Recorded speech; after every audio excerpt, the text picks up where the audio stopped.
Good evening. Welcome to Have I Got News for You? I'm David Mitchell. In the news this week, at an England training camp, there's relief after one player makes a full recovery from his groin injury.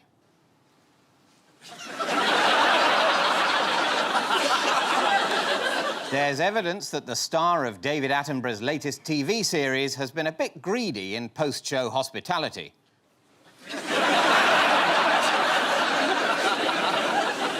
And in Leeds, doctors unveil a new device to help people keep their drinking down to the recommended number of weekly units.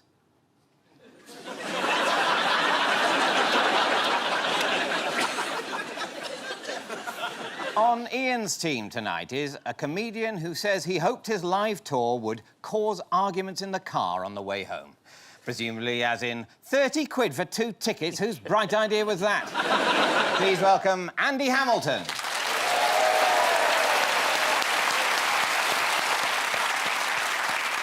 And with Paul tonight is a writer, comedian and theatre lover who says she's seen Hamilton 4 times. 5 now. Please welcome Deborah Frances-White. And we start with the bigger stories of the week. Ian and Andy, take a look at this.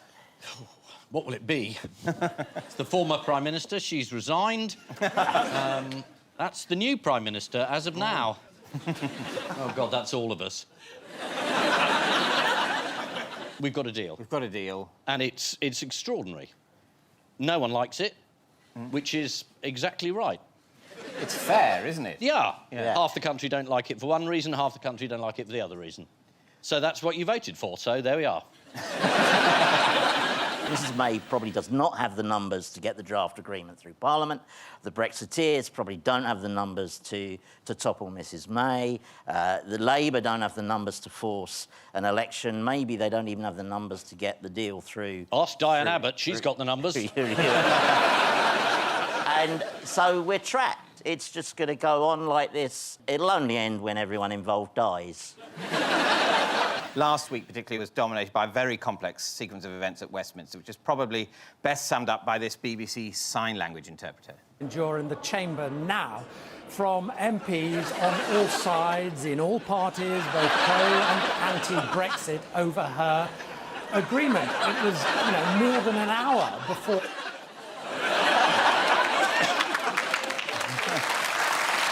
So how come Theresa May is still in office?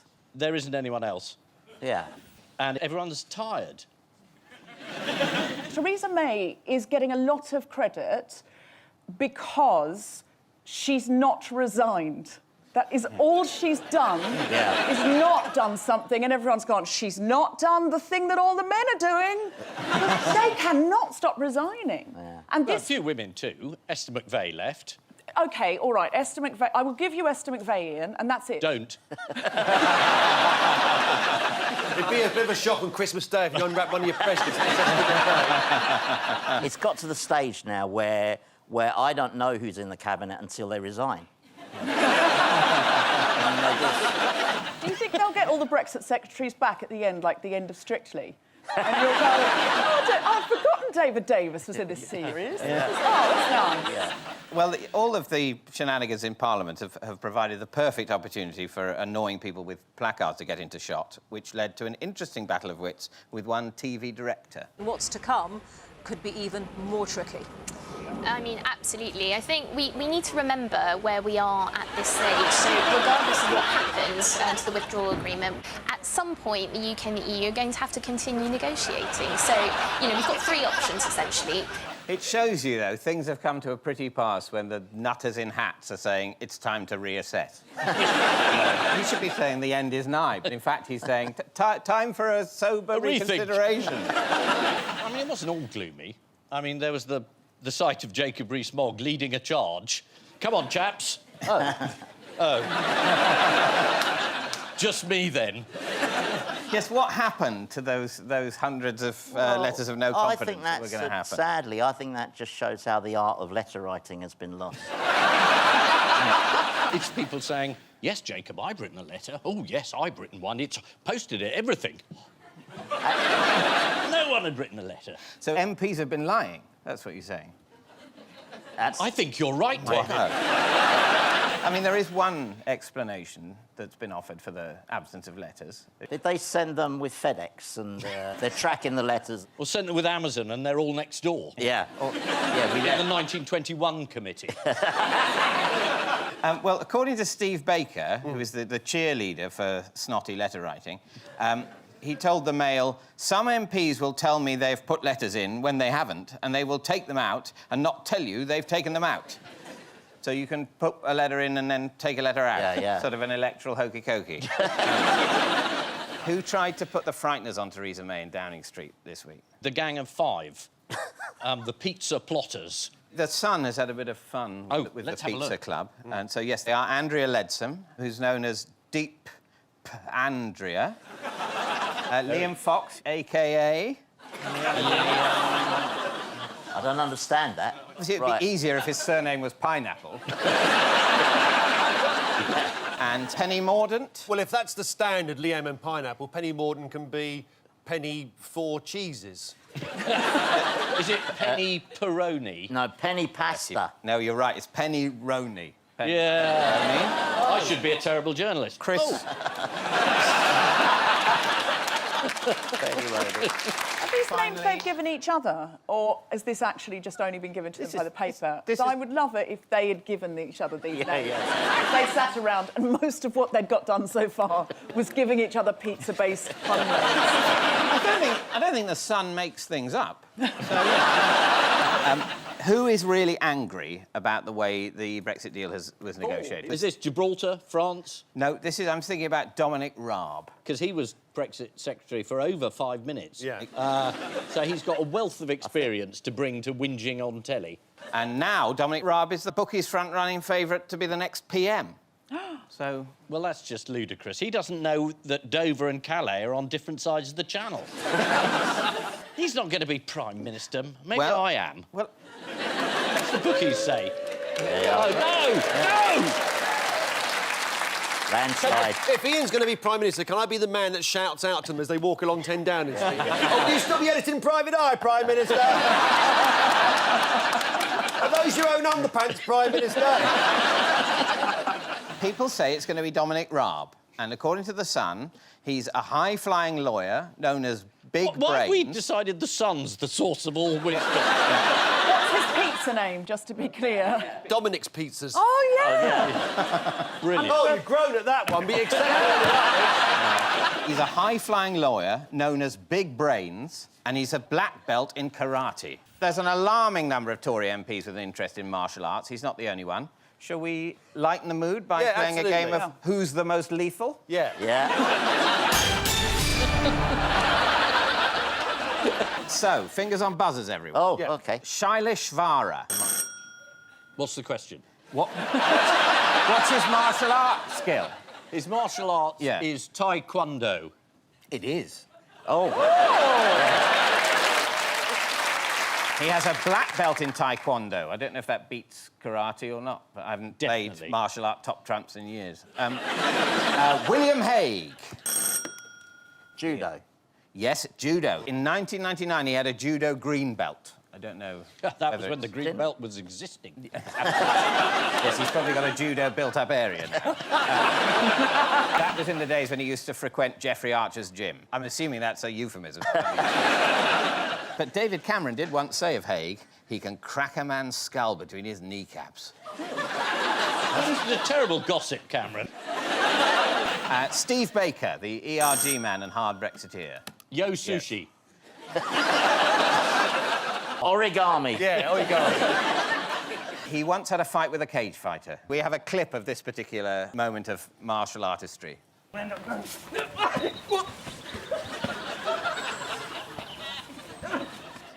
I saw this. I shouldn't have kept walking past, should I?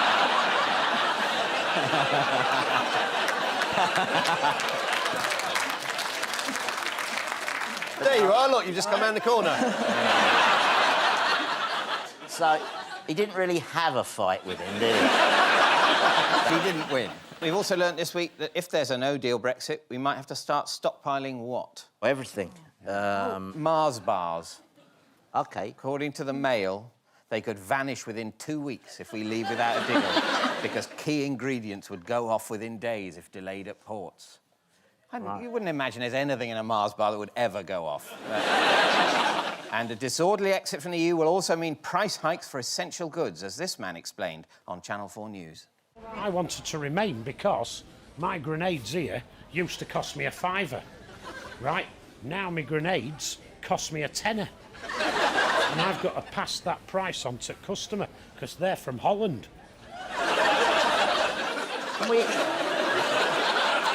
Can I make a personal plea to broadcasters? Brexit is obviously going to go on for another 10 years. Can we stop the vox pops?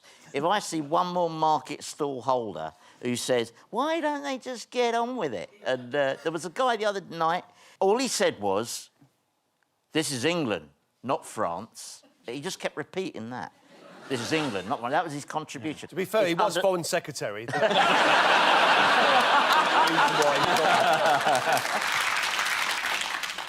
This is Brexit and the failed coup against the PM. Theresa May revealed that after her 5-hour gruelling cabinet debate, she and Philip relaxed with beans on toast and that she had opened the tin. Oh, no, breaking into the stockpile of canned goods already and we haven't even left yet. A spokesman close to Michael Gove told the Daily Telegraph he has decided to remain in government to see if he can influence things from the inside. So if you don't like an institution, it's best to remain in it and try to change it from within. If only you'd thought of that earlier, Michael. Paul and Deborah, take a look at this.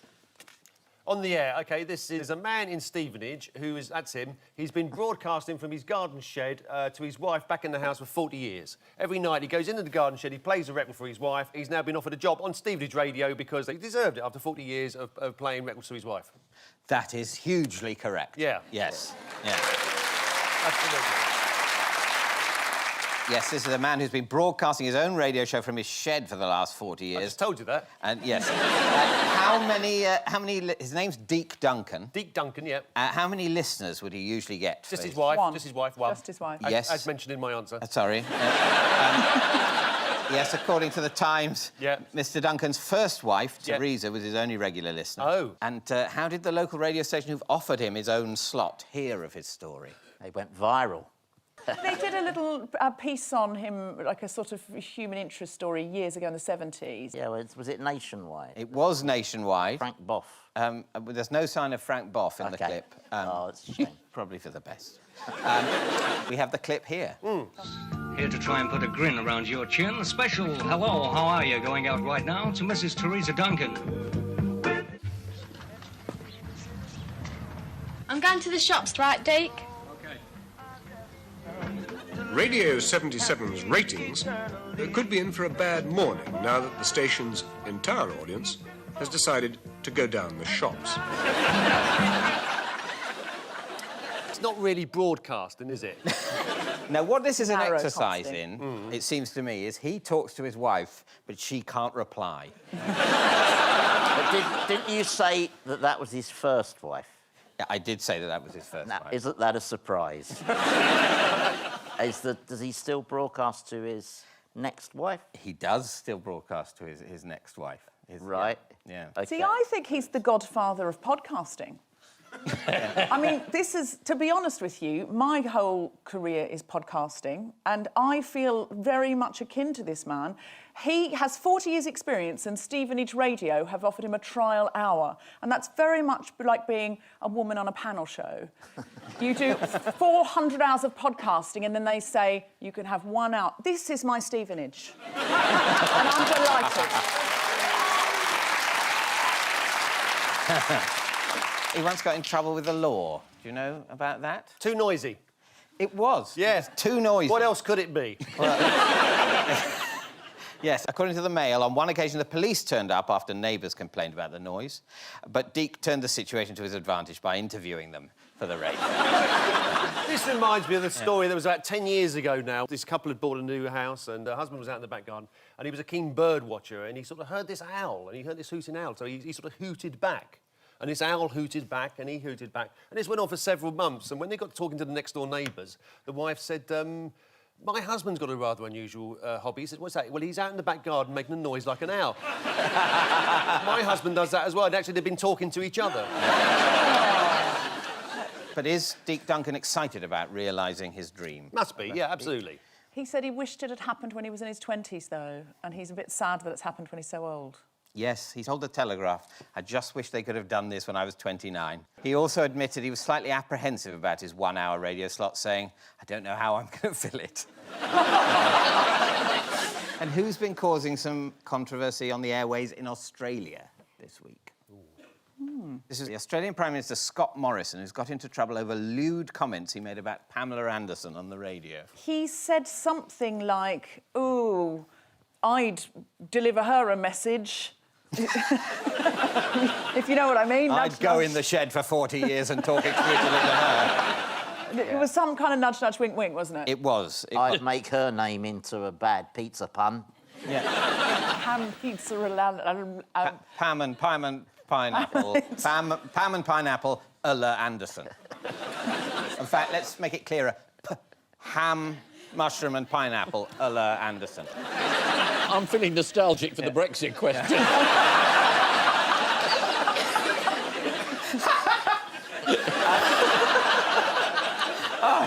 So what did he say? What did he say? Pamela Anderson wanted the Aussie Prime Minister to help WikiLeaks weirdo Julian Assange to come back to Australia and get a hero's welcome. When asked for his reaction, he had this to say. I've had plenty of mates who've asked me if they can be my special envoy to sort the issue out with Pamela Anderson. Seems in like a sort of jokey way, he said that. Seems like the Me Too movement has passed Australia by there. Yeah. In other Antipodean news, who won Australia's Next Big Thing competition? Is this something to do with... Because I was raised in Australia, and when you would drive a long distance, from miles away, it would start saying, the big pineapple is coming. And when you got to the big pineapple, it was literally just a big pineapple that was as tall as, like, 2 skyscrapers. There was nothing else but a gift shop where you could buy tiny replicas of the big pineapple. There's also a big banana, there's a big peach, there's a big... all of the big things you can think of, a big kiwi fruit. One of them got stolen, I think it was the big apricot. And I remember it, the press coming along and saying, oh, what are you going to do? And he said, oh, I wouldn't worry, mate, it's a 60-foot apricot, it'll turn up. Is it that? Yes. Yes, Australia's big things are oversized renderings of objects, and they're a staple of regional tourism. And this year, 4 towns vied to win a competition to build a new big thing. The 4 rivals was the big melon, a big peanut, which came second, I think, a big tulip, and a big kilt. Yeah, that doesn't sound... That's out of the spirit. I'm not surprised the kilt didn't win. Reporting on the result, The Guardian said, a campaign to build a big peanut in Queensland has humbly accepted its loss to a big melon. Kirsty Board from the group representing the big peanut told The Guardian, we were disappointed to lose, but we were glad the big melon won. This is the DJ who spent the past 40 years broadcasting from his garden shed and has finally been given his own show on 3 Counties Radio. Deke Duncan's first wife divorced him 25 years ago. Sadly, the only request he's ever been asked to read out on air. Deke Duncan presented his own radio show from the shed at the bottom of the garden, though he did keep a laptop to hand, so if anyone walked in on him, he could just pretend he was looking at porn. And so to round 2, the picture spin quiz. Fingers on buzzers, teams.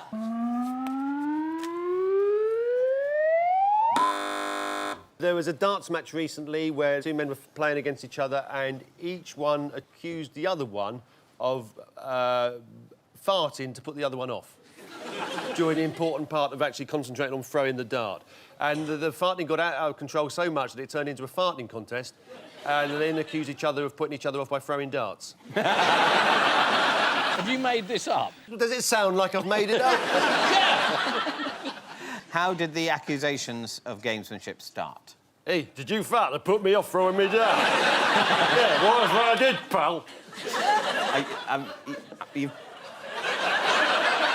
What are you going to do? Open a window? Open your window, pal. Double top, take that.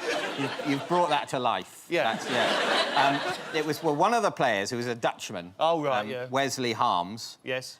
Claimed that his opponent, the Scottish two-time world champion Gary Anderson, had been farting on stage to put him off his game. He told Dutch TV, "It'll take me 2 nights to lose this smell from my nose."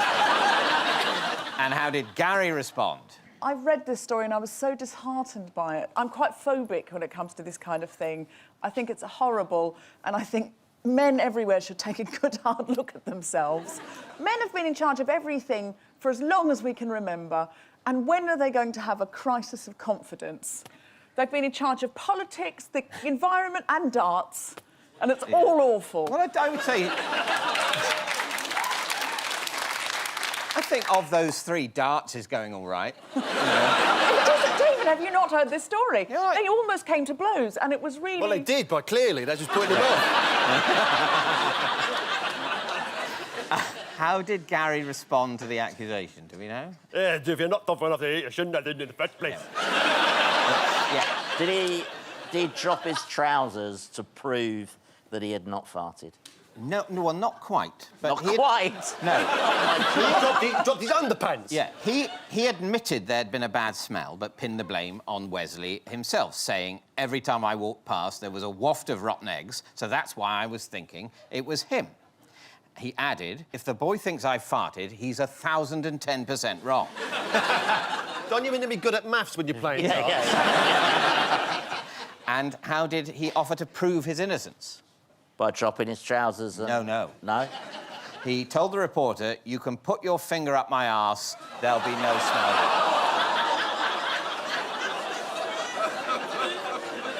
It's a hell of a catchphrase, isn't it? But apparently it's quite a common tactic in darts to fart to put people off. But is it... I don't understand, because someone's about to throw a dart... Yeah. I mean, if it was a sound, that's an instant thing. I can imagine you're about to... Oh, Yeah. I'm about to throw it up. But a smell is a gradual thing, isn't it? So, at what point... Well, it's... How do you control the speed with which the smell arrives at your opponent? You're not thinking it through, Andy. You grab a beer mat and you start fanning at the back, right? This is Darts Fartgate. According to The Guardian, Gary Anderson said, "It was bad, it was a stink, it was eggs, rotten eggs, but not from me. Every time I walked past, there was a waft of rotten eggs. It definitely wasn't me." After which, The Guardian Online made its customary request for financial support from readers so that we can continue pursuing difficult stories in the challenging times we're living through, when factual reporting has never been more critical. Otherwise... The fact you quote The Sun to deal with Brexit, and when it's darts, it's a slew from The Guardian. In his post-match interview, Gary Anderson denied he had farted, saying, "If I fart on stage, I shit myself. You know that because I told you in a documentary." And how could anyone forget that BAFTA-winning episode of Panorama? Fingers on buzzers, teams.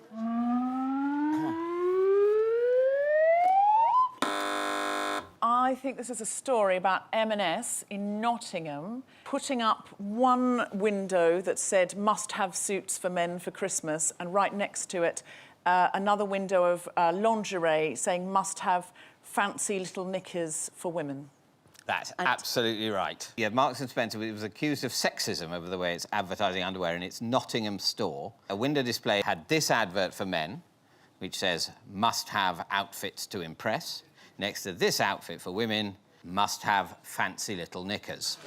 Why might M&S feel aggrieved about this attack? Well, they said that there was some ladies' dresses around the corner that were also must-haves, but there was not a display of Y-fronts. I don't want to see a naked man, really. I find the display that they've got equally sexy, to be honest with you. I actually had to once watch porn for a challenge for my podcast, The Guilty Feminist, because I've never watched porn, really. And I discovered all porn was awful, but I put into Pornhub men in well-cut suits. And it was wonderful what came up. It was gay porn, and it was just man-on-man action, beautifully lit, lovely mise-en-scène, some beautiful tailoring. Yeah. And it was. I would highly recommend it. My idea of desirable is I'd like to see a man in jeans and a t-shirt just slip it off to reveal a three-piece suit. So if men looked like they were wearing a suit when naked, that would be a higher form of evolution. If we could Yes. evolve to have natural For me, suits. yes. I don't want to speak for all women. What if a man got naked but then painted a suit? Would that be arousing? I've told you, Andy, before, in the dressing room. Yeah. No.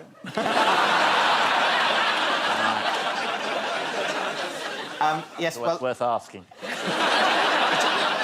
M&S defended itself by making a statement saying that its advert wasn't sexist because the campaign also features a man doing the washing up in a suit. Oh. So that would be... OK, washing up is not a woman's job. Yeah. So seeing a man do it doesn't make it But he was somehow better. He was in a suit, right? So that's nice. I'm not saying I'm not aroused. And how has the BBC upset people this week by censoring something?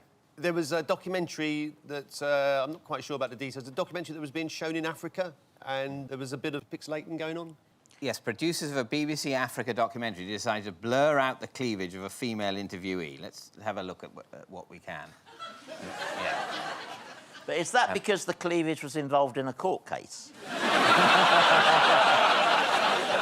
BBC bosses said they felt the need to cover her up because they were worried it would offend audiences in some conservative African countries. According to an internal BBC email, the decision to deal with Pam's cleavage was made at senior editorial level. And that would be the head of cleavage. Yeah. HOC, as it's known. Can I just say, the other lady's cleavage is quite low. I don't understand quite what the parameters were there. Are you pitching to be HOC? They're basically saying the large ones, oh, too distracting, but the small ones are fine. And I'm a feminist, but there is a small part of me hoping now that the BBC are pixelating my breasts because they're the distracting sort. Well, I'd not like to think these are... You'd want to feel worthy of pixelation. Basically, David, yes. Absolutely. Well, I mean, I'm horrified, but also yes. In that opening sequence where Michael Gove was running, you could quite clearly see his man boobs, and I think they should have been pixelated.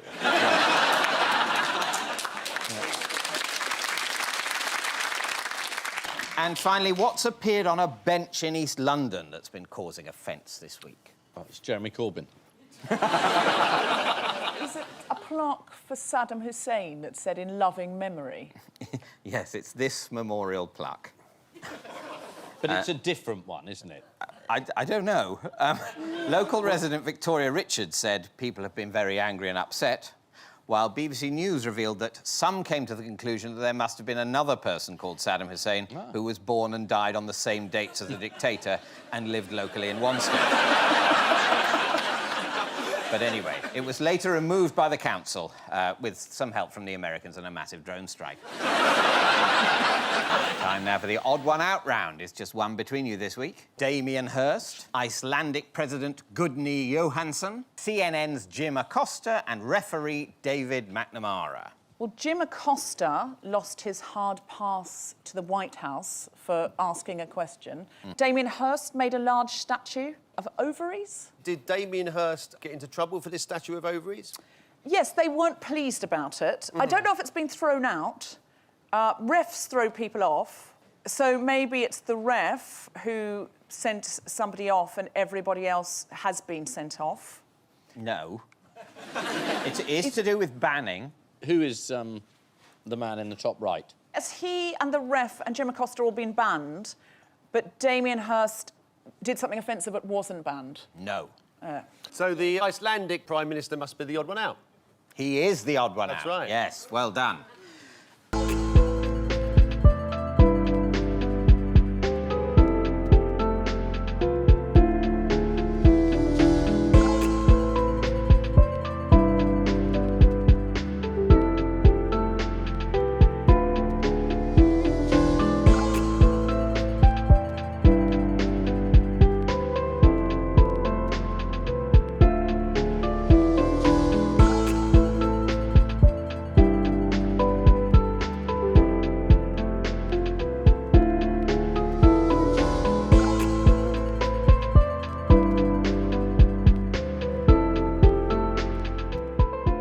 What do you mean, well done? Well, it's trying a word of encouragement.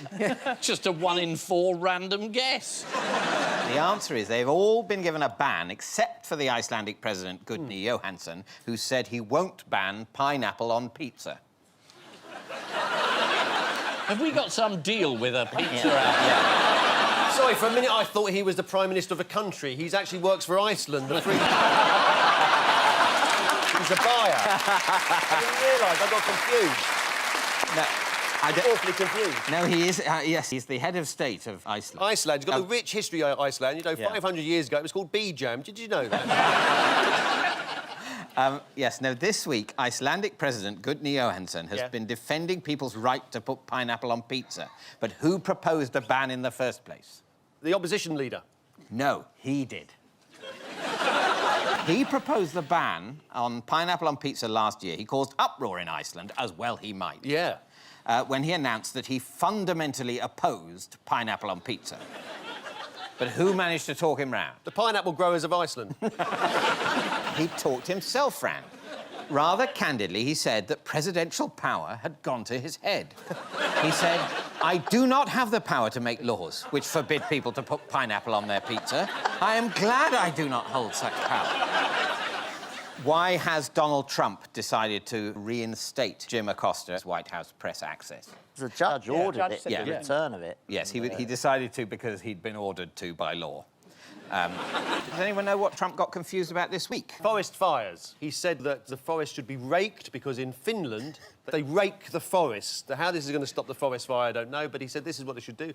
And also he talked about the place that had been very badly hit by the fire called Pleasure, until somebody pointed out that it's called Paradise. He said he was told by the president of Finland that they raked the forest. Yes. And then some journalist irritatingly went and asked the president of Finland. He said, I didn't say that. We don't rake the forest. What a stupid idea. But then there were some marvellous pictures. There was a woman who took a photograph of herself in a forest with a hoover. Yeah. I think the Finnish population decided this was very funny. One of them called it Rake News. Yes. Good Finnish joke, don't gloat. You do a second language gag. Yes, the Finns very much showed their sense of humour here, and here's that tweet you mentioned. Yes. Just an ordinary day in the Finnish forest. Hoovering away. And yes, Trump also got confused about the name of the place where it had happened. You don't see what's going on until you come here. And what we saw at Pleasure, what a name right now. But what we just saw, we just left Pleasure. Paradise. Did you see the reaction of the guy next to him when he makes the first mistake? That's brilliant. No, he's standing there thinking, shall I say... maybe he'll say Paradise next time. Oh, no, he said Pleasure again. Oh, this is awkward. This is a thing that happens in California virtually every year. They have severe fires, and he said nobody could have predicted this. But yet it happens so seldom in Finland, so it must be because of raking. Yeah. Mustn't it? It can't be because the Finnish forests are perpetually sodden with water. Damien Hirst statues in Qatar were banned in 2013, but have been uncovered again this week. Why were they controversial? Giant ovary. Yeah, yes. The Hearst project, made up of 14 giant bronze sculptures outside a hospital, is called The Miraculous Journey, and it graphically charts the voyage from conception to birth. There they are. Do we know they're ovaries? They're not badly done ears, are they? Or is that... What, with a little baby in them? Yeah. Did he not tell them what he was going to do beforehand? You'd imagine so, wouldn't you? Yeah. I'll just do something you'll like. They might have got an inkling when they put the first one up. Yeah. We've got another 20 of these in the lorry, mate. And referee David McNamara was banned by the FA for what? He forgot his coin, so he made... I don't see what all the fuss is about. He didn't have his coin, so he said, all right, we'll do scissors, paper, rock. And he got suspended, and then I think lots of other referees came out in solidarity with their fellow ref. And how did one parent help out their kid on a football pitch recently? Let's see what he did. Oh, where's the goalkeeper going, mate? Get back and go!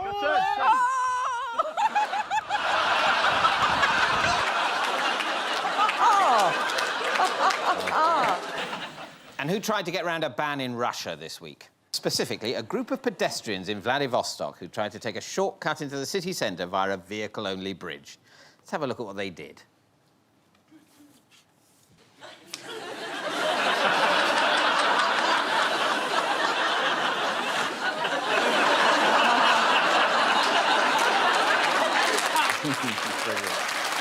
Yes, they've all been given a ban except for Gudni Johansson, who said he won't ban pineapple on pizza. Still, no one really listens to the leader of an insignificant island stuck out in the sea on the fringes of Europe, as Theresa May is finding out.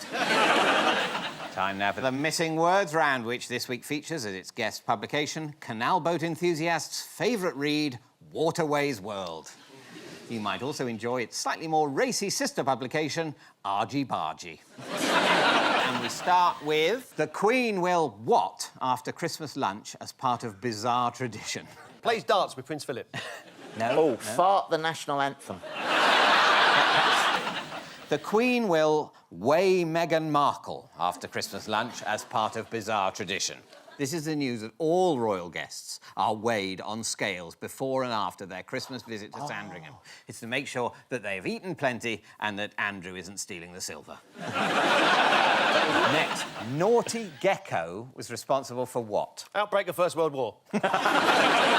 Those Bosnian geckos. Yeah. The answer is Naughty Gecko was responsible for making a bazillion prank calls. This is a gecko at an animal hospital in Hawaii who sat on a phone's touchscreen and made a bazillion prank calls. Here it is. The gecko kept phoning but had nothing of interest to say. Well, how are these prank calls? Because there's no prank. They're accidental calls, certainly. Yeah. But he's not sort of accidentally, you know, phoning somebody with his arse and saying, you know, your milk money's overdue. I mean, what... Yes.